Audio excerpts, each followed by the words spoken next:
Bismillahirrahmanirrahim. Assalamualaikum warahmatullahi wabarakatuh. Waalaikumsalam warahmatullahi wabarakatuh. Alhamdulillahirrahmanirrahim. Wa bihi nasta'inu ala umuri dunya waddin wa ala alihi wa sahbihi ajmain. Yang terhormat Ibu Ketua KKG Lulus 1 Karangbayu Kecamatan Karangjaya, Bapak Ibu guru kelas 1 dan 4 yang ada di Kecamatan Karangjaya yang saya hormati. Terlebih dahulu marilah kita mengucapkan syukur alhamdulillah kehadirat Allah Subhanahu wa taala. Pada hari ini kita bisa melaksanakan kegiatan yang merupakan salah satu bagian dari program KKG, yaitu melaksanakan kegiatan KKG di Gugus 1 Karangbayu dalam keadaan sehat walafiat. Tak lupa sholawat beserta salam semoga selamanya tercurah limpahkan kepada baginda Allah, yakni Kanjeng Nabi Muhammad SAW. Tak lupa kepada para keluarganya, sahabatnya, tabiin-tabiatnya, dan semoga sampai kepada kita yang mengaku sebagai umatnya. Amin ya Allah ya Rabbal Alamin.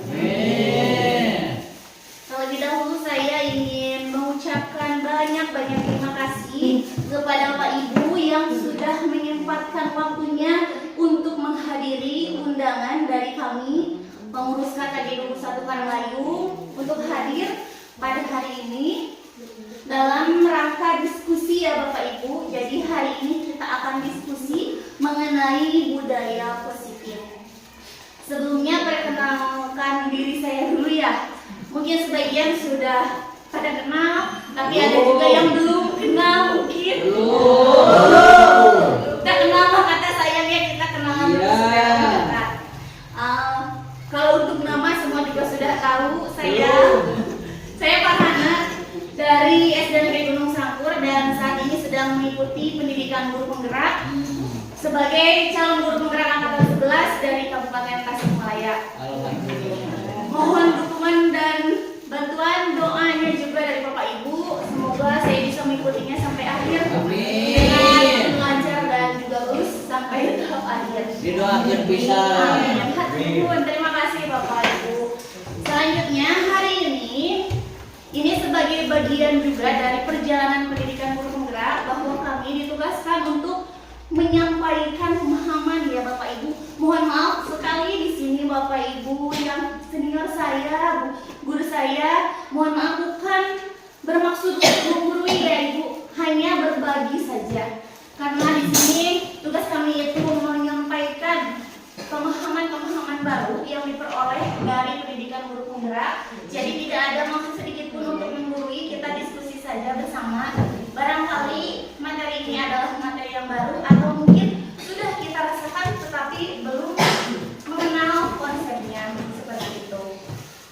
Sebelum lanjut ke slide berikutnya, saya ingin bertanya terlebih dahulu kepada Bapak Ibu, ketika mendengar kata atau kalimat budaya positif, apa yang terlintas di benak Bapak Ibu? Ada yang ingin berpendapat, boleh? Budaya positif itu apa ya? Selintas saja itu.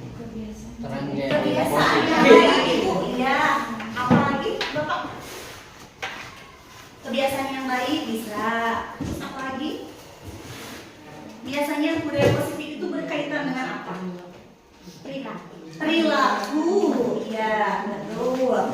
Budaya positif itu tadi Ibu sudah sampaikan ada kebiasaan yang baik, perilaku ya, tingkah laku, disiplin, etika. Nah itu semua benar berkaitan dengan budaya positif. Budaya positif ini yang harus kita terapkan di sekolah. Untuk apa? Untuk membentuk motivasi intrinsik dari dalam diri murid. Karena sesungguhnya kalau motivasi itu sudah muncul dari dalam dirinya, kita tidak perlu lagi untuk bekerja keras, memberikan apapun karena sudah ada kesadaran di dalam dirinya. Nah itu tujuan untuk melaksanakan budaya positif. Adapun budaya positif ini nantinya yang akan kita kupas pada pertemuan hari ini terdiri dari 7 topik ya. Untuk yang pertama itu perubahan paradigma belajar. Yang kedua, disiplin positif. Yang ketiga, motivasi perilaku manusia. Yang keempat, kebutuhan dasar manusia. Kelima, posisi kontrol restitusi. Keenam, keyakinan kelas. Dan tujuh, segitiga restitusi. Nah, inilah yang akan kita pelajari hari ini. Barangkali dari Bapak Ibu sudah mengenal ya sebagian dari konsep-konsep ini. Untuk yang pertama, mengenai paradigma belajar baru. Saya mau bertanya dulu ke Bapak Ibu. Apakah pembelajaran yang Bapak Ibu lakukan selama ini berpusat kepada guru atau berpusat kepada murid? Berpusat kepada murid. Oh, luar biasa sekali. Tepuk tangan untuk Bapak Ibu semuanya. Hebat, semuanya sudah melaksanakan pembelajaran yang berpusat kepada murid. Nah, inilah pergeseran dari paradigma belajar. Bahwa pada zaman mungkin sebelum ini ya, pembelajaran itu masih ada yang dilaksanakan berpusat kepada guru.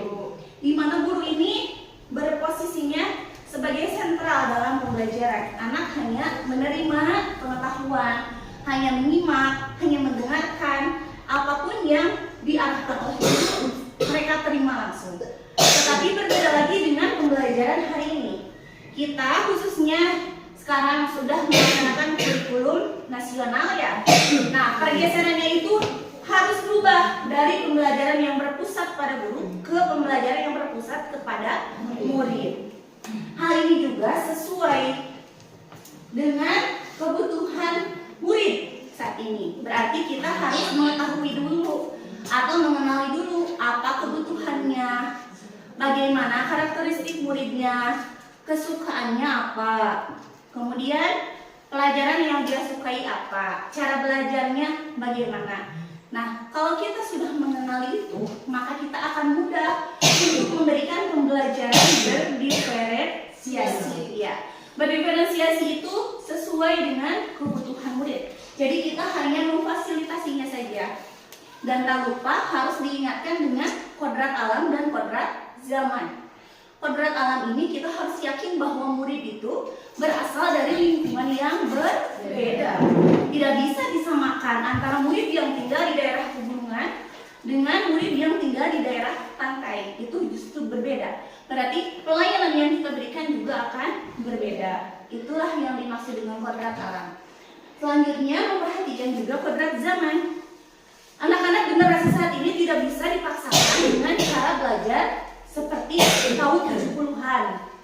Tidak akan bisa diajak belajar seperti tahun-tahun yang sebelumnya. Karena generasi sekarang sudah berbeda zamannya, sudah mulai teknologi. Maka dari itu kita sebagai gurunya tidak boleh tertinggal. Harus selalu adaptasi dengan perubahan-perubahan zaman ya. Dan di akhirnya belajar ini tujuannya untuk mencapai keselamatan dan juga kebahagiaan.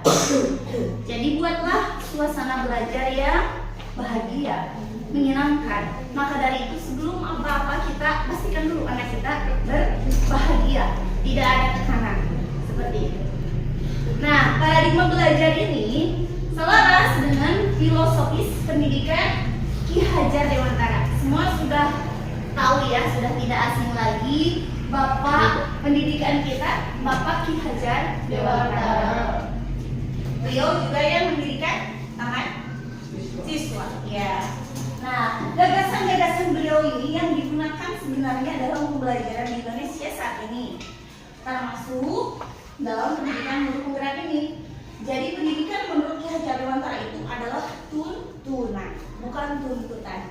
Kalau mindset kita dulu pendidikan sebagai tuntutan yang menuntut anak untuk bisa matematika, untuk mampu berbicara misalnya, untuk mampu mengerjakan soal, itu kan tuntutan.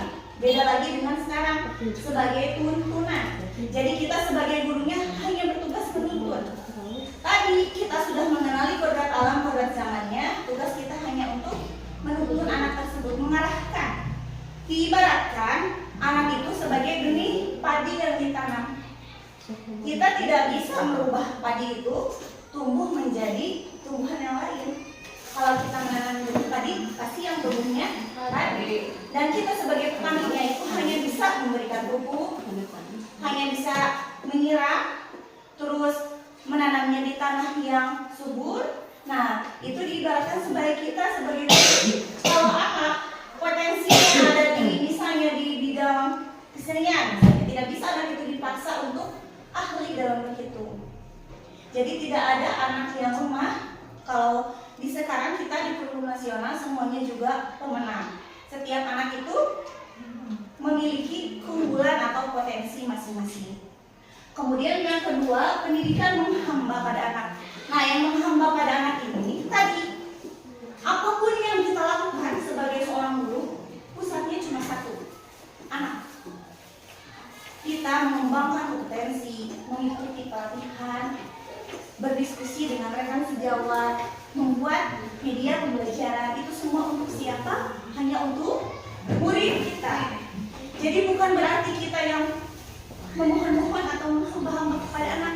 Pengertian menghamba kepada anak ini, segala sesuatu yang kita lakukan itu hanyalah untuk mengembangkan potensi anak menuju tadi tujuan keselamatan dan kebahagiaan.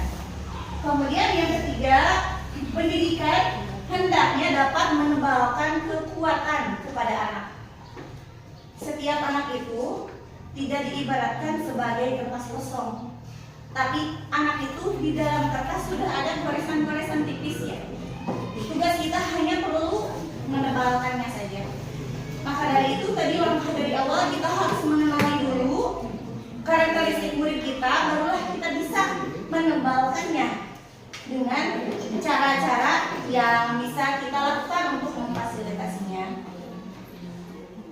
Berangkat dari situ, kembali lagi ke diri seseorang atau diri murid itu. Nah, hal ini diungkapkan oleh Glasser dalam teori kontrol. Dalam teori kontrol Glasser ini menjawab beberapa miskonsepsi. Mungkin ini juga yang saya alami ya.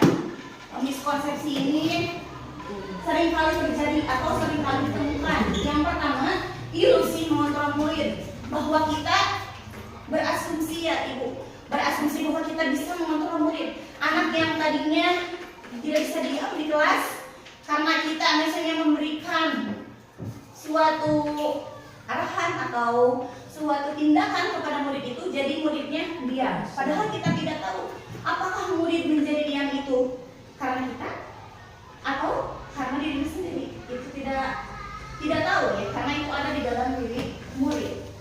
Artinya yang bisa mengontrol murid itu hanyalah dirinya sendiri. Ketika di kelas 1 misalnya dengan ibu guru A, murid itu bisa terarahkan dengan baik. Beda lagi mungkin nanti naik kelas 2, berbeda gurunya, mungkin muridnya juga berubah lagi karena pola asuh atau pola bimbing dari guru kelas 1 dan guru kelas 2 itu misalnya berbeda. Itulah kita tidak bisa mengontrol murid. Kemudian yang kedua, ilusi bahwa kritik dan membuat orang merasa bersalah dapat membuatkan karakter. Misalnya ada anak yang bandel, kemudian kita berikan seperti nada marah, ya, kamu ini bagaimana ini, tidak bisa berubah, bandel sekali, nakal sekali kamu. Nah, mungkin sesaat dia bisa berubah jadi baik, tapi tidak tahu beberapa hari kemudian mungkin dia akan mengulangi kesalahannya, karena yang mengontrol dirinya itu bukan kita, hanya dia. Terus yang ketiga, ilusi bahwa semua penguatan positif, efektif dan bermanfaat. Bapak Ibu mungkin juga pernah mengalami yang memberikan penghargaan kepada murid. Pernah tidak ya? Dalam bentuk apa? Makanan, uang jajan, atau pujian. Ini kamu pintar, misalnya ya. Jadi anak itu merasa, wah, saya paling pintar nih di kelas, atau saya paling aktif nih di kelas, gitu ya. Ketika tidak ada pujian itu, meskipun anaknya sudah melakukan hal terbaik, dia pasti akan kecewa. Kenapa ya? Padahal nilai saya sudah bagus, tapi kok ibu guru tidak bilang saya pintar, misalnya, atau tidak ngasih uang jajan, tidak memberi makanan, gitu. Berarti itu tidak akan bertahan lama. Ya, jadi ada harapan-harapan bahwa anak itu melakukannya hanya ingin sesuatu, dipuji, bisa ingin mendapat imbalan. Kemudian yang keempat, ilusi bahwa orang dewasa memiliki hak untuk memaksa. Nah, ini mungkin persepsi kita juga pernah ya, kalau murid itu sebagai anak kecil, kita sebagai orang dewasa, orang tua, pasti kita bisa, dia itu akan nurut apa kata kita gitu. Tapi tidak tahu dengan rekan sejawat lainnya, kalau dia bertemu lagi dengan teman yang lain tanpa kita kontrol, mungkin tidak tahu ya apakah akan mempertahankan sikap baiknya atau malah tidak. Nah, dari teori kontrol Glasser ini yang akan menjawab miskonsepsi tersebut. Makanya kita harus berubah dari stimulus respon ke pendekatan dari kontrol. Yang awalnya kita beranggapan bahwa kebutuhan kita itu sama, ternyata tidak ya. Setiap orang itu kebutuhannya berbeda, tentu berbeda. Meskipun dia saudara kandung, pasti kebutuhannya berbeda. Kemudian yang kedua, semua orang melihat hal yang sama. Itu kita harus ubah mindsetnya bahwa setiap orang memiliki gambaran berbeda. Mungkin saja ruangan ini menurut saya cerah, tapi mungkin saja menurut Muai panas, gitu ya. Itu kita mempunyai gambaran yang berbeda. Kemudian yang ketiga, kita mencoba mengubah orang agar berpandangan sama dengan kita. Tidak bisa ya. Tentu tidak bisa. Karena kita harus berusaha memahami pandangan orang lain tentang dunia luas. Kalau kita tidak hanya berpikir di Kecamatan Karangjaya saja gitu ya, tapi luas, seluas-luasnya. Pendidikannya itu bandingkan dengan wilayah yang lain. Kemudian perilaku buruk dilihat sebagai suatu kesalahan. Nah, ini kadang-kadang seperti itu ya, kalau ada anak yang nakal langsung judge saja. Dia tuh anak paling bandel misalnya di kelas. Tapi ternyata itu salah ya. Bahwa semua perilaku itu memiliki tujuan. Harusnya kita tahu dulu anak ini nakal atau melakukan kesalahan itu karena apa, tujuannya apa. Mungkin saja dia ingin diperhatikan, atau mungkin dia kurang kasih sayang dan sebagainya. Kemudian orang lain bisa mengontrol saya, itu bergeser ke hanya Anda yang bisa mengontrol diri Anda. Jadi tidak ada orang lain yang bisa mengontrol diri saya. Yang bisa mengontrol hanyalah diri sendiri. Kemudian pemaksaan ada pada saat rujukan gagal, bergeser ke kolaborasi dan konsensus menciptakan pilihan baru. Nah, ini tadi yang akan kita pelajari di restitusi, bahwa setiap permasalahan itu tidak satu arah kita berikan hukuman anak, tapi dilibatkan anak untuk menyelesaikannya. Kemudian model berpikir menang kalah itu akan menggeser dari identitas sukses ke identitas gagal. Kita ubah menjadi model berpikir menang-menang, sampai bahwa tidak ada yang kalah ya. Semuanya menang pasti memiliki tujuan tertentu. Nah, teori kontrol ini diterapkan melalui disiplin positif. Kalau kata disiplin pasti sudah tidak asing ya Bapak Ibu. Biasanya disiplin itu dalam hal apa ya? Datang, tanda waktu ya. Apalagi? Berpakaian, ya. Apalagi? Kalau disiplin? Menaati tata tertib. Ya, betul ya Bapak Ibu. Kalau disiplin itu ya seperti itu yang biasa kita terapkan di sekolah. Apa bedanya dengan disiplin positif? Nah, kita berawal dulu dari konsep disiplin. Menurut Diane, disiplin ini berasal dari bahasa Latin disciplina yang artinya belajar. Jadi pada dasarnya disiplin ini adalah proses belajar. Ya. Bagaimana dengan disiplin positif? Nah, untuk disiplin positif ini seperti yang tadi sudah disampaikan di awal, yaitu penerapan disiplin untuk menumbuhkan kesadaran serta memberdayakan murid. Jadi kesadaran diri sendiri tanpa mengharapkan penghargaan, imbalan, reward, atau karena takut ancaman atau takut dihukum ya. Kalau disiplin positif itu melakukannya dengan kesadaran sendiri. Bagaimana peran kita sebagai seorang guru dalam menerapkan disiplin positif? Tentunya kita harus bisa menumbuhkan motivasi intrinsik pada murid sehingga berperilaku yang selaras dengan nilai-nilai kebajikan universal sebagai perubahan ke arah lebih baik. Jadi posisi kita di sini harus bisa ya menumbuhkan karakter itu ke anak. Jadi motivasinya itu harus muncul dari dalam dirinya. Gitu. Nah, di sini sudah disinggung mengenai nilai-nilai kebajikan. Nilai-nilai kebajikan universal ini merupakan nilai yang disepakati bersama, terlepas itu dari suku bangsanya, mau suku bangsanya berbeda, agamanya berbeda, bahasa ataupun latar belakang budaya yang lainnya berbeda. Kalau nilai-nilai kebajikan universal itu sama, nilai tindakan yang baik. Sebenarnya banyak, untuk nilai-nilai kebajikan universal ini sangat banyak dan sangat luas. Tetapi yang saya tanyakan di sini hanya 3 contoh saja. Contoh nilai kebajikan institusi atau organisasi. Yang pertama, profil pelajar Pancasila. Kalau ini tentu sudah tidak asing ya Bapak Ibu. Profil pelajar Pancasila ini tujuan kita dalam pelaksanaan Kurnas ini senantiasa bermuara ke sini, bahwa murid kita itu yang pertama harus beriman dan bertakwa kepada Tuhan Yang Maha Esa dan berakhlak mulia.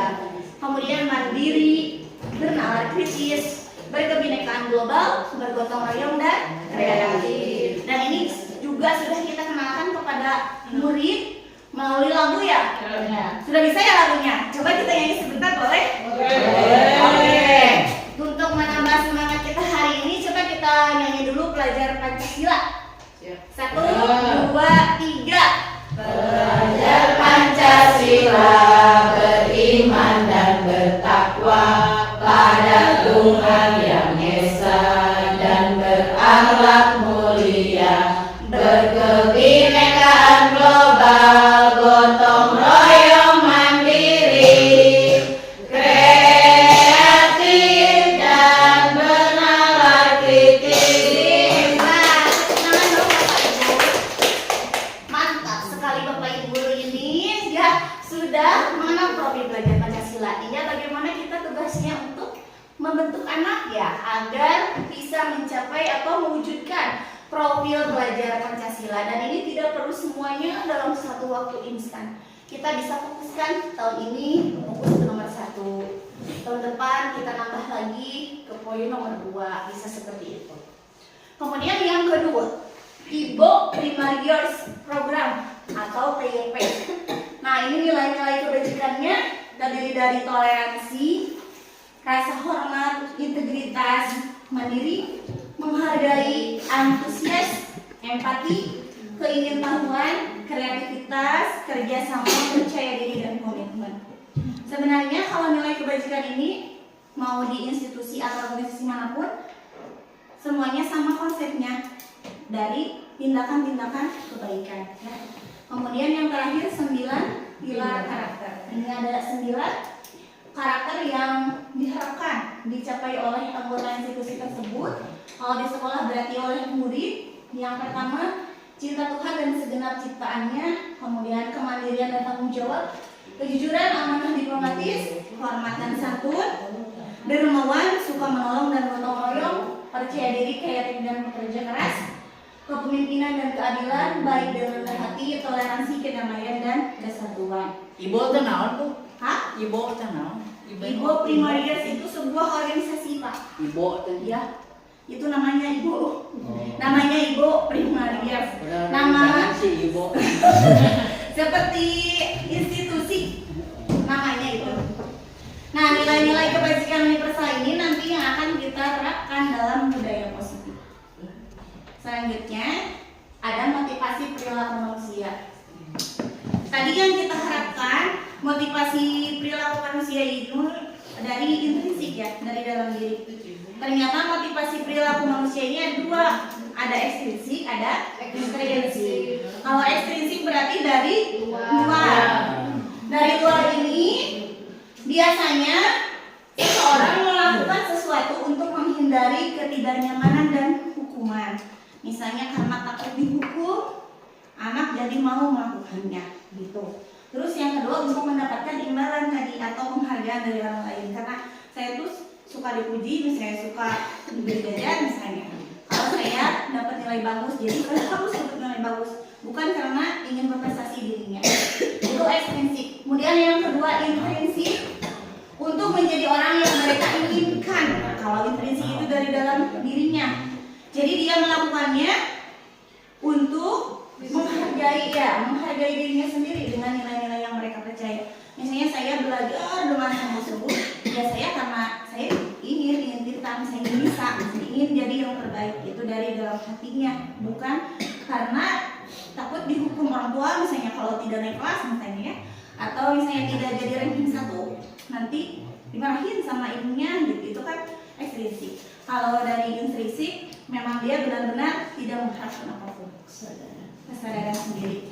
Nah, hal tadi yang motivasi perilaku manusia ini berkaitan pula dengan teori hukuman, konsekuensi dan restitusi. Kalau hukuman mungkin itu sudah familiar ya di kita ya.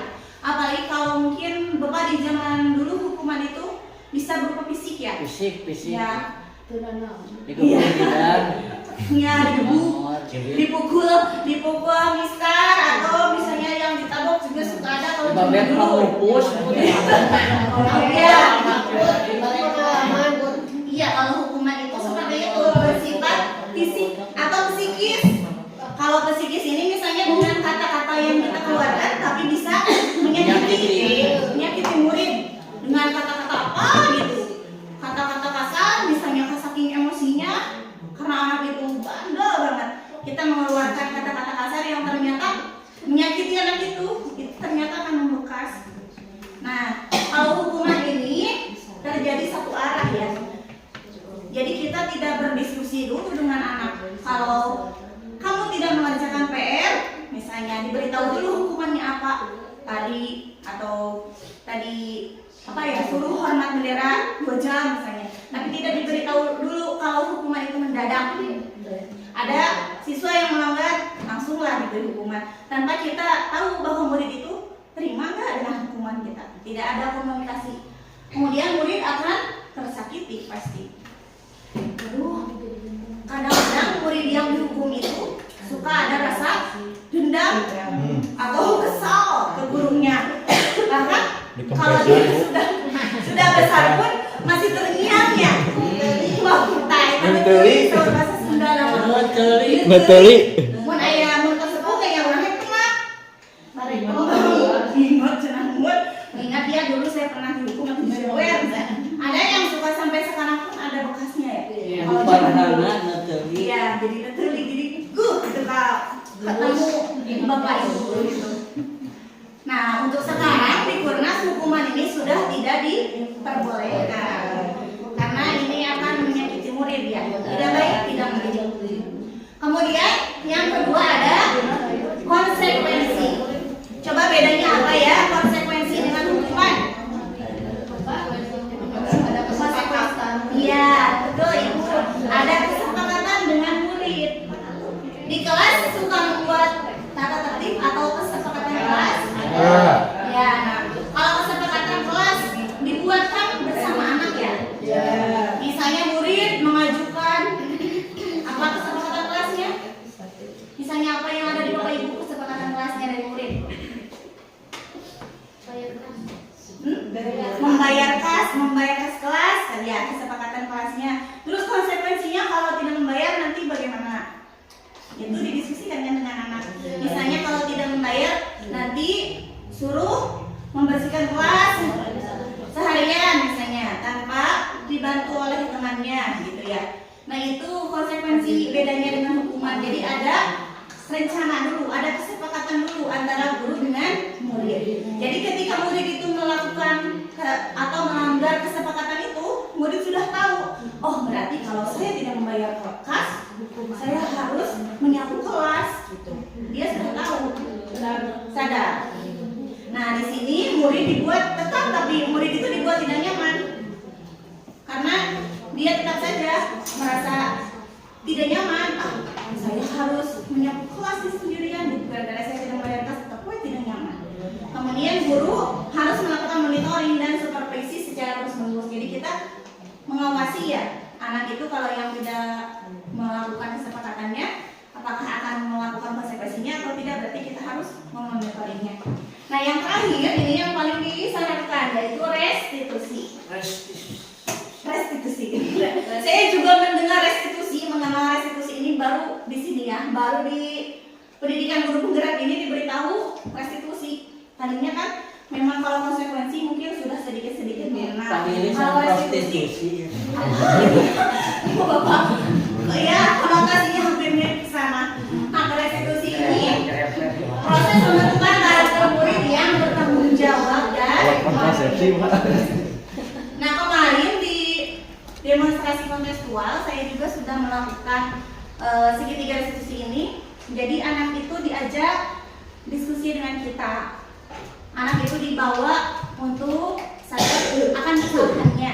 Nah, setelah seperti itu barulah kita tanyakan lagi ke anak, bagaimana cara dia untuk memperbaikinya. Jadi tidak ada judge dari gurunya, tetap anak yang menentukan perbaikannya akan seperti apa, kapan dilakukannya, kemudian apa saja nilai keyakinan yang dia akan perbaiki. Itu restitusi. Di sini guru dan murid berkolaborasi ya untuk menemukan solusi. Nah, teori hukuman konsekuensi dan restitusi itu akan dilakukan untuk mengatasi permasalahan yang timbul dari murid ya. Dan permasalahan ini tadi kita tidak bisa menjudge bahwa anak ini nakal, anak ini tidak bisa diatur. Pasti mereka punya tujuan. Dan ini apa tujuannya? Itu adalah kebutuhan dasar manusia. Kita punya kebutuhan. Punya kan ya Bapak Ibu? Iya, kebutuhan dasar manusia ini yang harus kita miliki, yang kita inginkan. Jadi apa saja yang kita inginkan di dalam hidup ini untuk mendapatkan kenyamanan, itulah kebutuhan dasar manusia ya. Setiap orang pasti ingin terpenuhi kebutuhannya. Maka dari itu biasanya gunakanlah atau utamakanlah kebutuhan bukan keinginan ya. Jadi dahulukan apa yang kita butuhkan, bukan apa yang kita inginkan. Jangan sebaliknya mengejar yang diinginkan, tapi yang dibutuhkan justru tidak terpenuhi gitu. Nah itu yang akan menimbulkan permasalahan. Kebutuhan dasar manusia ini ada 5. Yang pertama kebutuhan bertahan hidup. Kalau Bapak Ibu yang bisa membuat kita bertahan hidup, kira-kira apa? Yang pertama, makan. Kalau tidak makan, maka kita bisa bertahan hidup. Ya. Kemudian pakaian. Kalau tidak berpakaian, Kita tolongnya. bagaimana? Kemudian tempat tinggal. Kalau tidak punya tempat tinggal, ya mungkin susah juga ya. Kemudian kesehatan. Nah ini kebutuhan juga, kesehatan adalah kebutuhan untuk bertahan hidup. Makanya kita usahakan untuk selalu menjaga kesehatan. Semoga kita semua yang di sini senantiasa diberi kesehatan oleh Allah. Semangat Bapak Ibu. Semangat. Dicek dulu ya. Kalau saya bilang selamat pagi, Bapak Ibu bilang pagi. Siap? Ya. Selamat pagi. Pagi. Kembali lagi. Selamat pagi. Pagi. Baik, terima kasih. Kita lanjutkan untuk yang kedua, kebutuhan dasar kasih sayang dan rasa. Iya. Aduh, gue langsung. Kita sebagai manusia pasti butuh kasih sayang. Apa? Yang tadi kalau murid kita kasih sayangnya misalnya kurang terpenuhi di rumah, Iya. pasti dia akan membutuhkan kasih sayang yang lebih di sekolah, baik itu dari gurunya ataupun dari rekannya.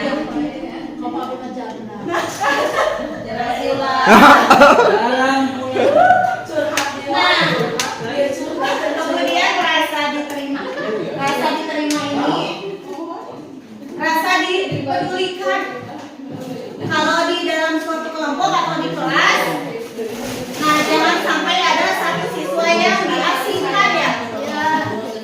Wah, ada tidak kejadian di Bapak Ibu? Ada. Ada sekali. Ya, murid yang dibedakan dengan orang lain.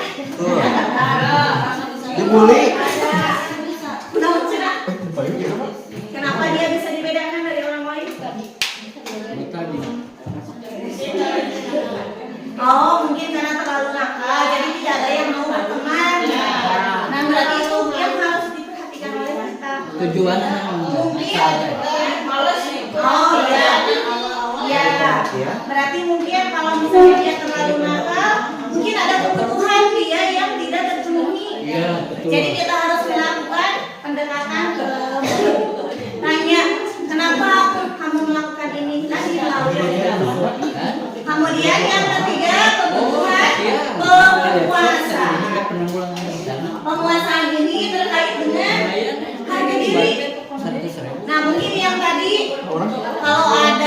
murid yang misalnya diledek ya, diejek gitu muridnya, terus dia berontak tuh, jadi bikin ulah. Berarti itu kebutuhan penguasaannya tidak terpenuhi karena ada harga diri dia yang tidak dihargai orang lain gitu. Kemudian penguasaan kadang-kadang nih ada murid yang diam terus di kelas, padahal kalau kita percaya untuk ikut lomba misalnya atau untuk tampil di depan kelas, justru malah dia yang lebih berprestasi, lebih unggul ya. Ya, justru karena dia itu membutuhkan penguasaan, pengakuan dari kita. Iya, mungkin karena dia diam terus, karena tidak pernah disuruh atau tidak pernah dipercaya oleh kita sebagai gurunya. Terus si A yang paling pintar misalnya, yang diajak berkompetisi, dia terus. Kita cobalah sesekali berikan kepercayaan, ternyata mungkin dia saja bisa lebih baik dari yang lain. Kemudian kebutuhan akan kebebasan. Kita butuh kebebasan? Ya. Betul sekali. Contohnya apa? Memilih, ya. Kebebasan memilih, memilih tadi mau berangkat ke sini, memilih baju yang mana, memilih kerudung yang mana, kan tidak bisa dipaksa oleh teman ya. Kemudian kalau di kelas kita bebas untuk memilih cara mengajar yang seperti apa. Kita bebas menentukan metode pembelajaran yang disukai oleh anak-anak. Kemudian yang kelima, kebutuhan agar kesenangan. Salah satunya game, bermain, holiday, healing. Nah, ya itu juga suatu kebutuhan kesenangan. Kan kita tidak bisa terus menerus dengan sejumat kerjaan, tapi butuh kesenangan. Kesenangan tiap orang itu refreshing, berbeda-beda. Ada yang mungkin senangnya nonton drakor, ada yang mungkin senangnya jalan-jalan, atau mungkin senangnya Mancing. jalan-jalan, kuliner, mancing mania, ya, dan sebagainya. Nah ini juga Jajan. yang harus diperhatikan di murid. Jadi anak ini butuh faktor kesenangan di sekolah. Misalnya kan kalau anak SD sukanya bermain, apalagi kalau sekarang lagi musim-musimnya game online kan ya. Nah berarti kita juga harus membawa pembelajaran ini SWOT. menjadi sebuah game. Alhamdulillah murid kita tidak ada yang bahaya itu. Nah kebutuhan dasar manusia ini harus kita penuhi ya, diantaranya melalui posisi kontrol diri kita. Tadi setelah kita mengetahui kebutuhan dasar murid, dia butuhnya apa, maunya apa. Nah sekarang kita cara menentukan posisi kontrol guru. Ada 5. Yang pertama hukum. Bapak Ibu nanti klasifikasikan ya masuk kemana. Yang kedua pembuat merasa bersalah. Kemudian menjadi teman. Yang keempat pemantau. Dan yang terakhir manajer loh, kita itu manajer. Ya, ada 5 posisi kontrol guru. Nah untuk penjelasan ini silahkan Bapak Ibu bisa menyaksikan video sebentar ya. Sip. Viral itu nggak ada. Video viral.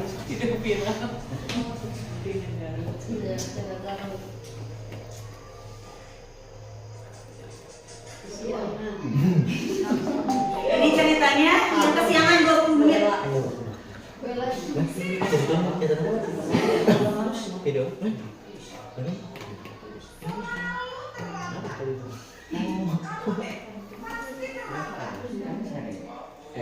Alumni.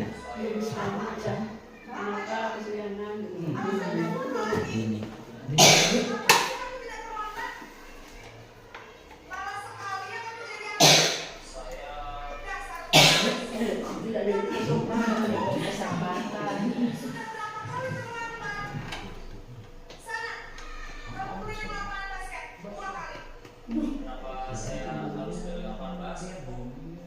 Kenapa?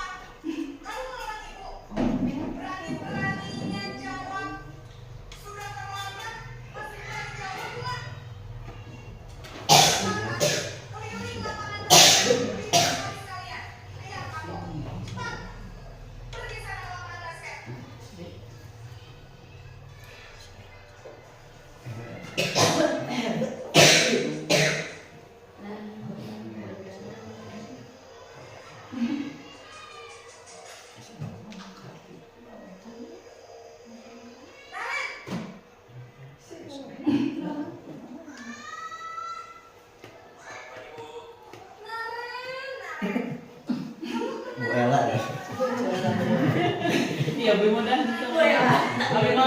ucapkan kamu Farhan aja kan. Kena wajah.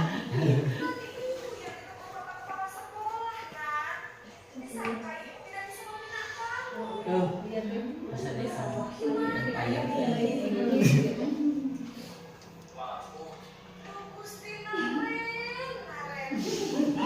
Sinarem.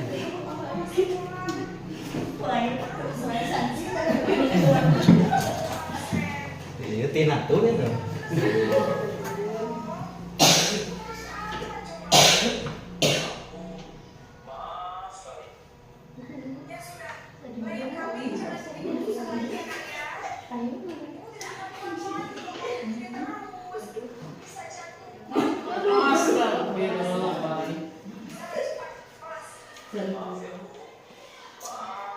Tidak apa-apa.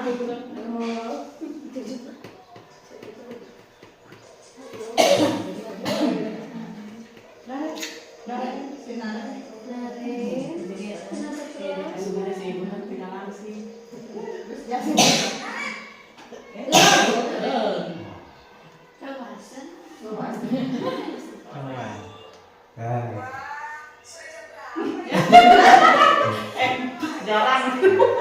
Tanggal muda jadi bagus. Iya, ini jadi aku nggak kemarin langsung.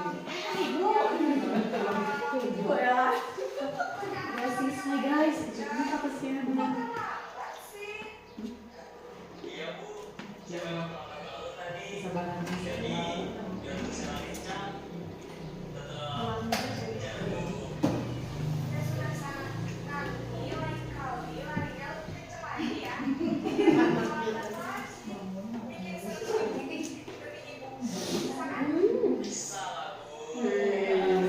Nah, satu di situ.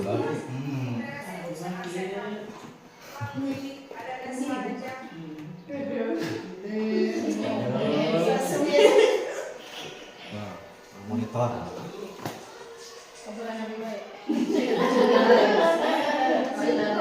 Kesiangannya 20 menit.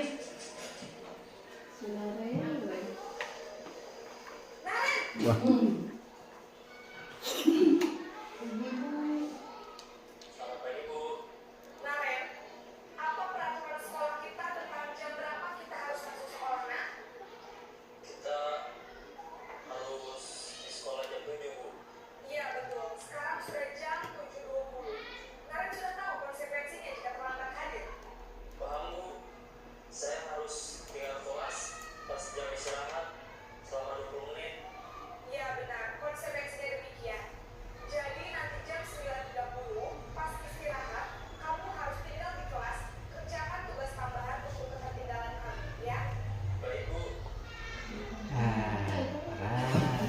Manajer. Terakhir.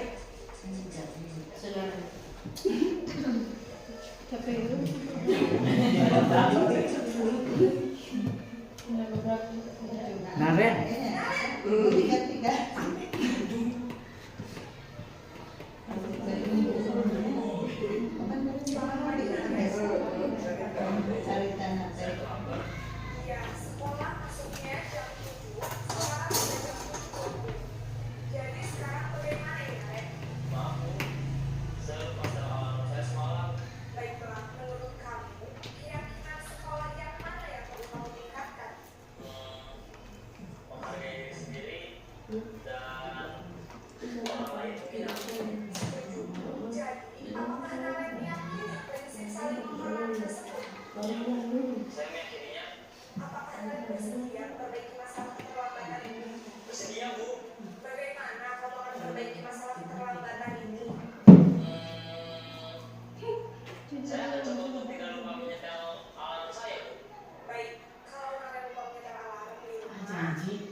kontrol guru. Yang pertama penghukum, yang kedua pembuat merasa bersalah, yang ketiga teman, yang keempat pemantau, yang kelima manajer.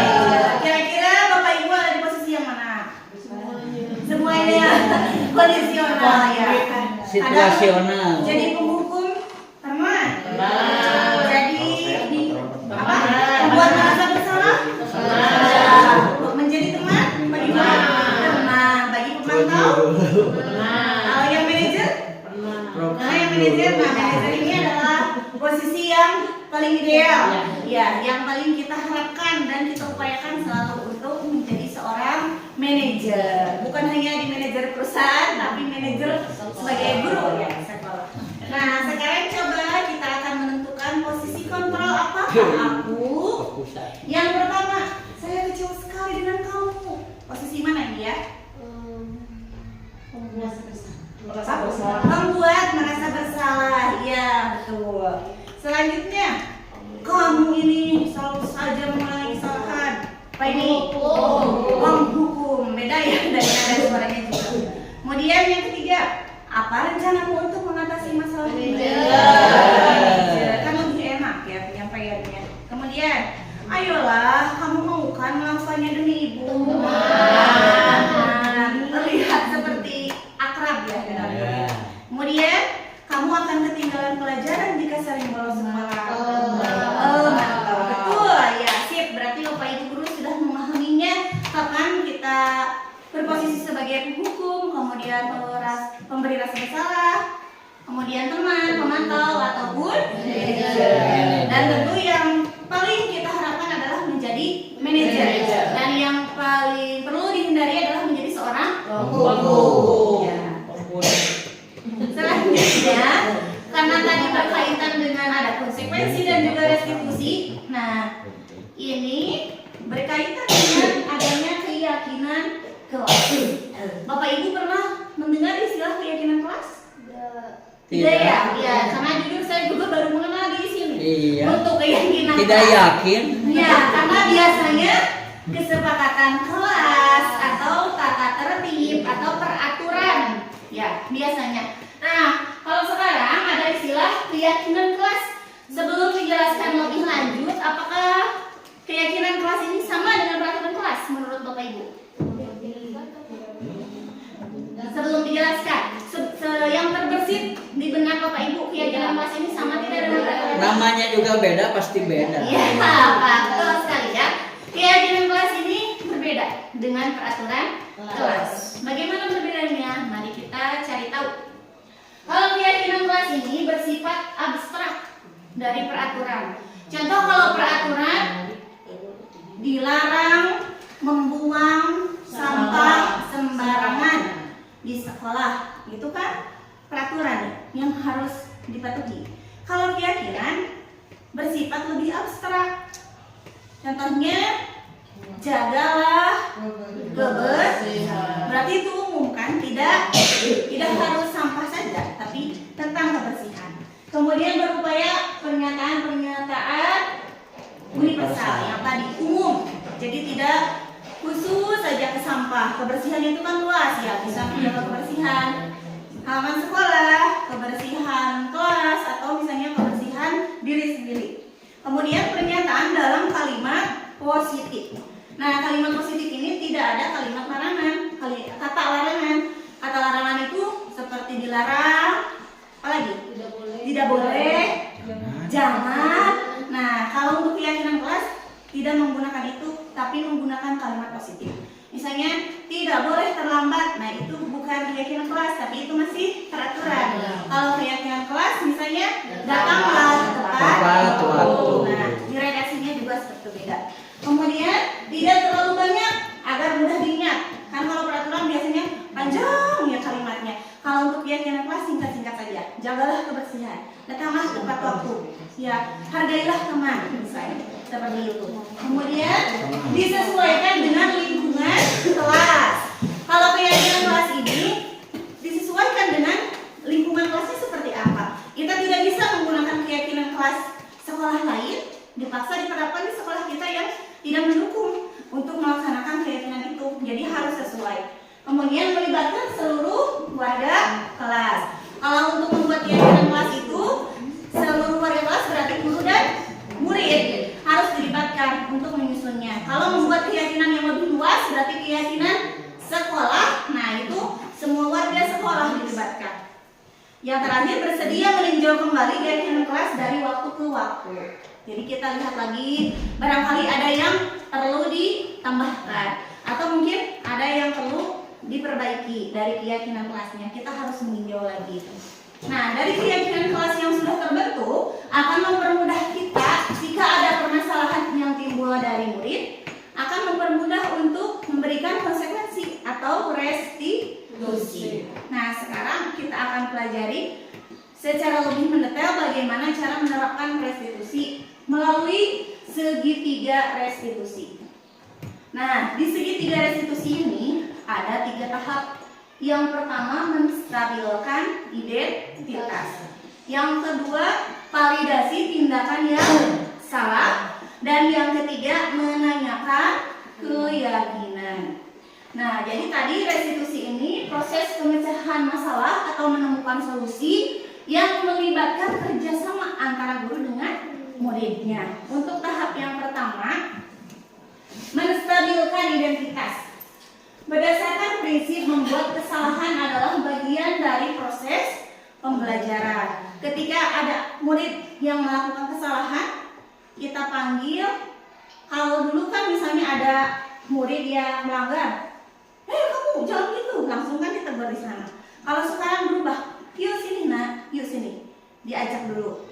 Ya, kita ajak untuk berdiskusi. Yang pertama, stabilkan dulu identitasnya. Kita tanya, tadi kamu melakukan apa? Misalnya, saya tadi menonjok teman, misalnya kata anak gitu. Terus kita tanya, kenapa kamu melakukannya? Saya kesal bu, katanya. Saya waktu main bola dilempar batu misalnya, atau kaki saya ditendang oleh teman saya, jadi saya kesal, kata anak. Nah, untuk menstabilkan identitas anak itu, kita tidak menyalahkannya. Tapi gini saja, kamu wajar saja merasa kesal. Sebagai manusia, kalau kita diganggu atau disakiti oleh orang lain pasti akan merasa kesal. Ibu juga tahu nak, misalnya. Ibu juga pasti akan merasa kesal kalau ada di posisi kamu. Nah berarti kan anak tidak merasa disalahkan.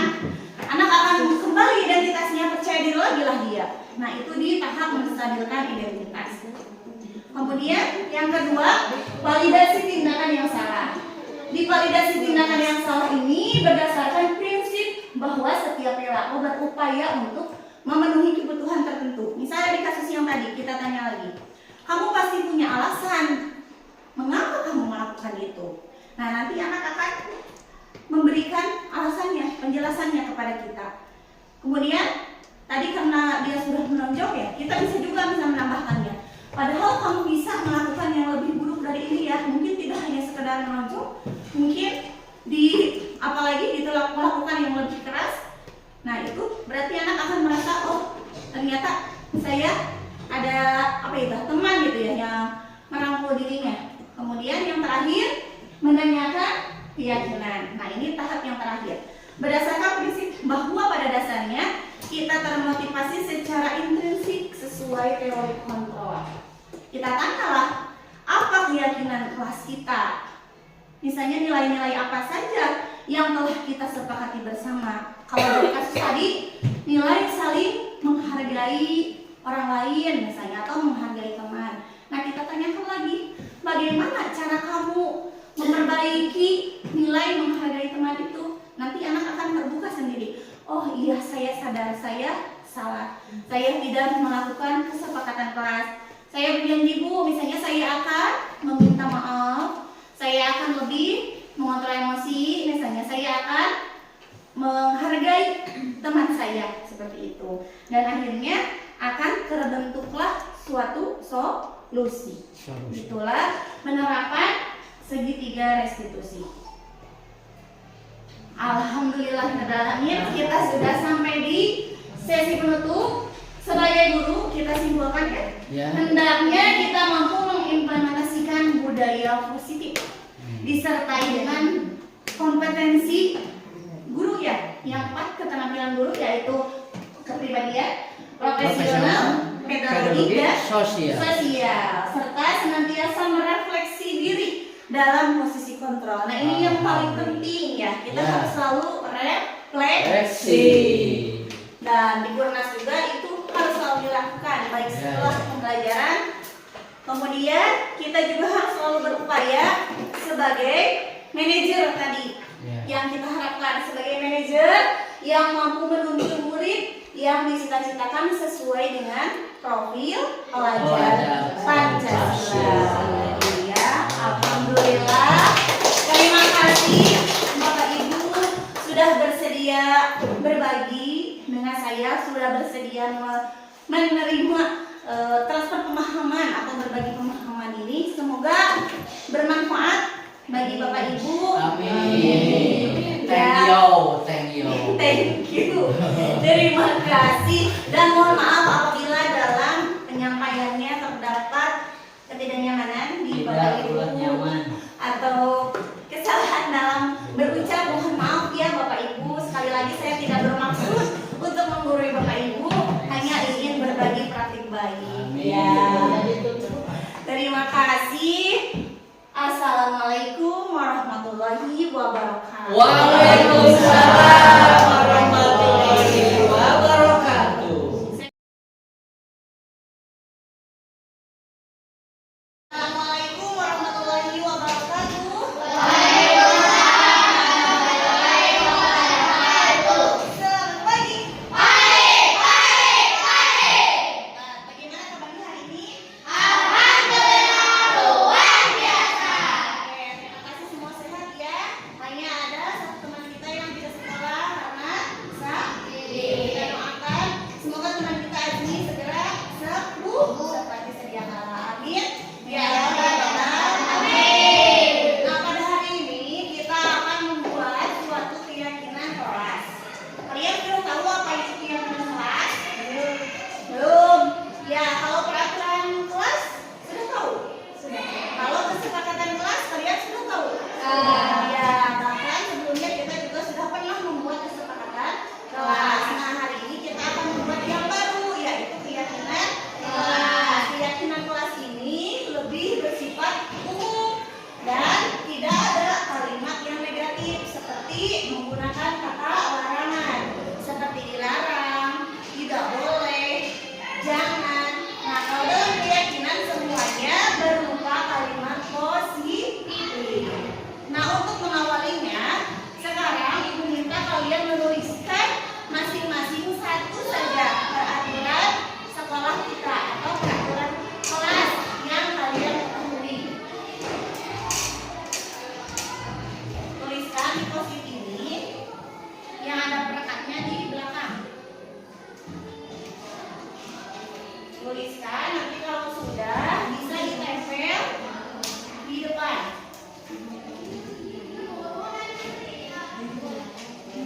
Masing-masing cukup menuliskan satu saja.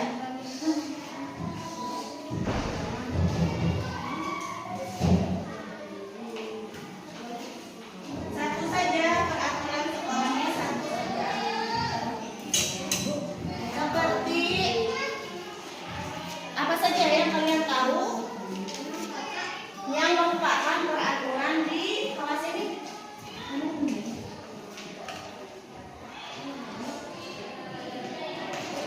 Kan banyaknya peraturan di kelas kita. Yang boleh, yang tidak boleh, boleh tuliskan. Mau yang boleh, mau yang tidak boleh, bebas. Asalkan yang berupa peraturan kita. Satu saja. Setiap orang hanya menuliskan satu. Kalau yang sudah bisa ditempel di depan. Banyak peraturan di sini kan banyak. Bisa dari berpakaian, bisa dari kedatangan, kehadiran, bisa dari ucapan, bisa dari berperilaku dengan teman, bisa dengan menjaga lingkungan dan sebagainya. Banyak kan peraturannya. Tuliskan satu saja. Yang sudah boleh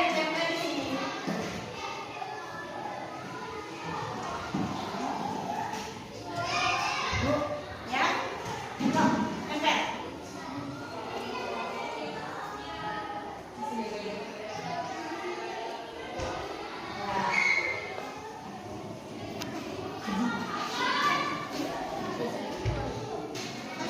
Nah, yuk, yang sudah boleh ditempel ke depan.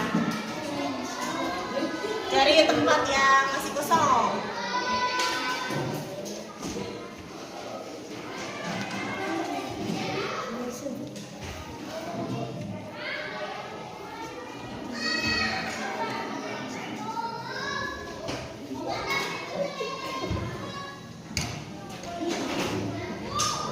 Tidak boleh melanggar. Yang sudah silakan duduk. Jangan buang. Nah, bisa. Tempel di sana. Sudah semua? Sudah semuanya? Ya, baik, sekarang Ibu akan membacakan satu persatu. Untuk yang pertama, tidak boleh melanggar tata tertib sekolah. Yang kedua, menjaga lingkungan sekolah. Tiga, tidak boleh bolos ke sekolah. Empat, tidak boleh istirahat di kelas. Lima, jangan buang sampah sembarangan. Enam, tidak boleh membuang sampah sembarangan. Tujuh, berperilaku sopan kepada guru dan teman. Delapan, boleh memakai sandal saat kaki sedang sakit kecuali hari-hari biasa. Dilarang membuang sampah sembarangan. Harus menjaga lingkungan dan menjaga kebersihan. Jangan makan saat sedang belajar. Harus disiplin. Tidak boleh mengobrol di kelas. Nah, ini adalah peraturan-peraturan yang sudah kalian tuliskan. Sekarang Ibu akan kelompokkan dulu berdasarkan kesamaannya ya.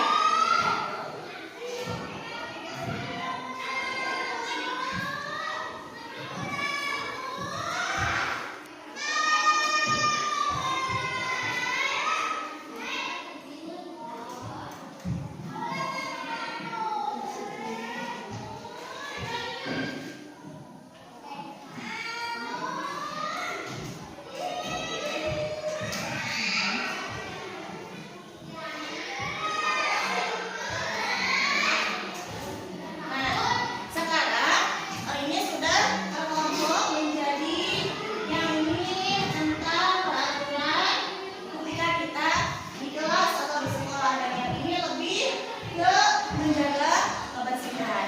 Nah, sekarang kita ubah karena tadi masih ada kalimat yang negatif, ada yang jangan, ada yang tidak boleh, ada yang dilarang. Nah, sekarang kita ubah menjadi kalimat positif. Ya, untuk yang pertama, tidak boleh melanggar tata tertib sekolah. Sepakat dengan ini? Ya, maka kita ubah menjadi kalimat positif. Dibuang tidak bolehnya menjadi apa? Boleh. Tidak boleh. Melanggar tata tertib, tidak boleh melanggar tata tertib sekolah berarti apa? Artinya kita harus apa? Sopan. Menarik. Ya, taati tata tertib sekolah. Siapa tadi yang menulis itu? Perbaiki ya. Sekarang rubah ke kalimat positif menjadi yang tadi.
Iya, siapa yang nulis itu tadi? Oke, Pria. Gunakan sandal ketika kaki sedang sakit. Selanjutnya, tidak boleh mengobrol di kelas.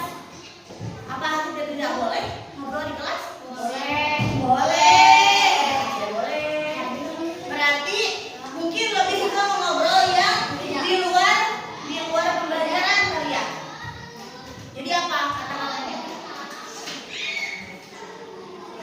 Terus yang selanjutnya ada harus disiplin. Bisa disatukan. Apa coba?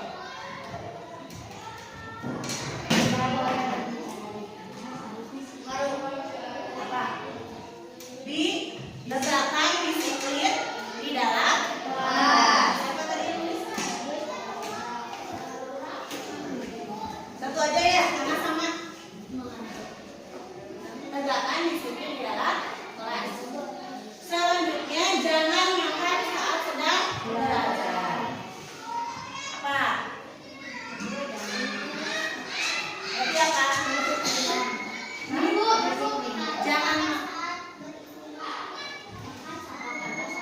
makan sebelum waktu belajar. Makanlah di luar jam belajar. Berarti boleh makannya boleh sebelum masuk, boleh waktu istirahat, boleh nanti sepulang sekolah. Siapa yang nulis ini? Makanlah di luar jam belajar.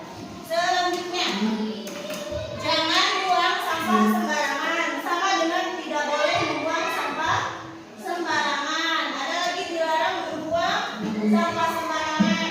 Harus menjaga lingkungan sekolah dan kebersihan. Berarti ini satu rukun. Intinya apa? Jagalah lingkungan kebersihan lingkungan. Siapa yang kebersihan lingkungan?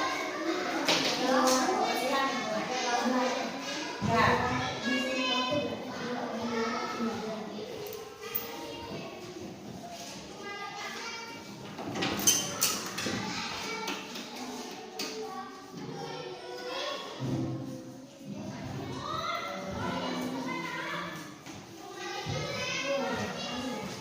Sudah ini?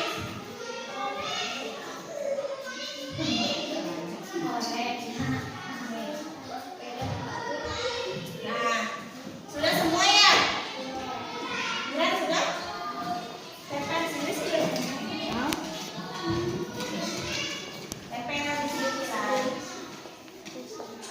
Ya, sekarang kalimat-kalimat peraturan yang tadi sudah tidak ada lagi yang berkalimat negatif. Ibu bacakan sekali lagi. Yang pertama, taati